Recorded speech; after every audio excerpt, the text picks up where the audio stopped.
Ladies and gentlemen, some good news is finally coming out of Milton Keynes, and it is that Max Verstappen's car will get faster in the next two Grand Prix. Helmut Marko has confirmed, but we will have new parts on the car for both weekends, and we hope this will show a positive effect, which means Max Verstappen will be more competitive in the upcoming two Grand Prix and probably beyond for the remainder of the season, because a lot of the teams stopped developing the car from mid-season, and we have just crossed the mid-season. We just finished 12 races with Silverstone Grand Prix, and I think McLaren of all people will be more inspired because they are so far ahead of everybody else to kind of put a pin on the 2025 car and focus all of their effort on the upcoming year.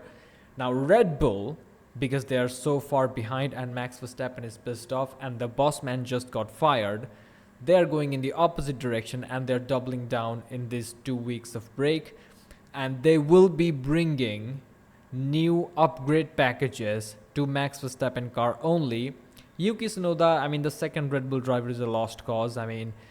Why water the dead plant, right? Like, you're not going to get anything out of it. You're not going to suddenly make the car very drivable for the new driver coming into the team.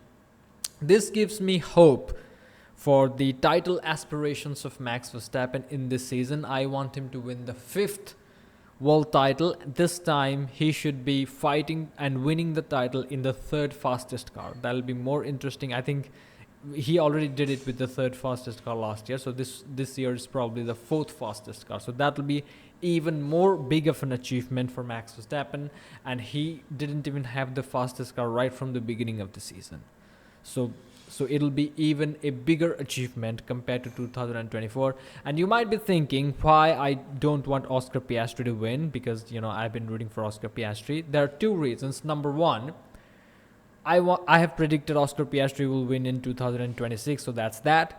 And also, when Nico Hülkenberg got his first ever podium, this is how the McLaren drivers ignored him. So I'm a little bit pissed off about that. I'm gonna mute this. Alright, you can see these two guys just walked away from Nico Hülkenberg and left him alone.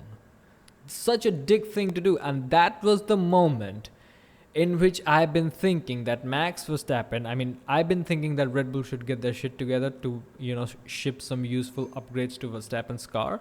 Because again, the second Red Bull driver is a lost cause. We'll talk about Yuki Tsunoda in a second.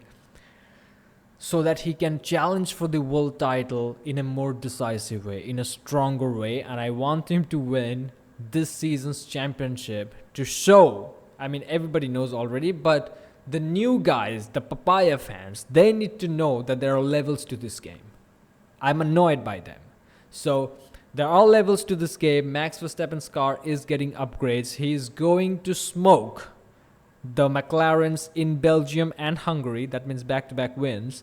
And Netherlands is Verstappen's home Grand Prix. In Italy, both of the McLaren will collide against each other and they will take each other out. 25 points. Verstappen is going to win because of that. And we will have a proper title fight between both of the McLaren drivers and Max Verstappen. And look, man, there are a lot of other tracks in which the McLarens may not be the best. I know that they have the fastest car at the moment, like for example Las Vegas. Osama bin Russell is going to win this because this is a Mercedes track. It's going to happen in the middle of the night.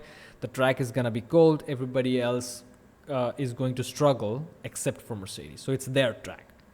Then we go to Qatar. Qatar is a qualifying circuit. There is no overtaking area in Qatar except for like turn 1, which I know Max Verstappen is going to defend properly.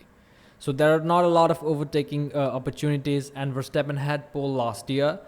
George Russell snuck his way into it, got Max Verstappen a 1-place grid penalty.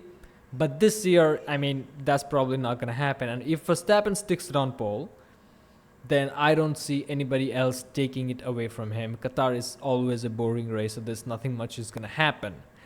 And Brazil, if the weather comes into play, is again going to be a Max Verstappen show. So, look, I know I'm coping a little bit, but Max Verstappen is going to receive some upgrade packages. Now, if this is going to take the car in the opposite direction and the Red Bull becomes even more shittier. Okay, we will see how that pans out.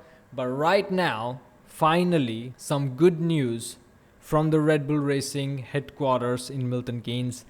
And let's talk a little bit about Yuki Tsunoda because I kind of promised you guys about it. Where is Yuki Tsunoda? So he had finished last in last two races, right? He finished 16 because 4 people DNF'd. He finished 15 because 5 people DNF'd. And in both of these races, he picked up a 10-second penalty for causing a collision. That's consistency. And look, man, that's why these guys are right to only bring upgrade to Max Verstappen's RB21 and not the other cars. So that's that. Now, in general, let's talk a little bit about the championship fight between Piastri and Norris, 8 points between them. I think Belgian Grand Prix is an Oscar Piastri track, but Lando does have the momentum with him. They are evenly matched in terms of pace, but when it comes to racecraft and, handling the pressure and battling with others, I think Oscar Piastri is simply better. I know that Lando Norris absorbed all the pressure from Piastri in Austria. I made a video about Austria. There are a few mistakes that Oscar Piastri made, due to which he was not able to snatch the lead from Lando Norris in the first 20-lap battle. You can go check that out. But Oscar Piastri had Lando Norris under all sorts of trouble. So he just needs to put that pressure on and just trust his racecraft, because in qualifying right now, I'll give the advantage to Piastri also. So Oscar Piastri is still the favorite to win the 2025 World Championship, but Max Verstappen is going to make a comeback, guys. Mark my words. Helmut Marko had said this, all right, because no other official is there, right? All of the top engineers and the marketing people, and now the team principal is gone. One of the things that I was thinking about the firing of Christian Horner is that, look at the economy, how bad it is. He has been in that company for 20 years, and he has brought them from being point scorers to championship winners to dominating eras, and then his job is also not secure. Such is the condition of today's economy, ladies and gentlemen. That's all I have to say. Thank you for watching. Like and subscribe, and I'll see you in the next one.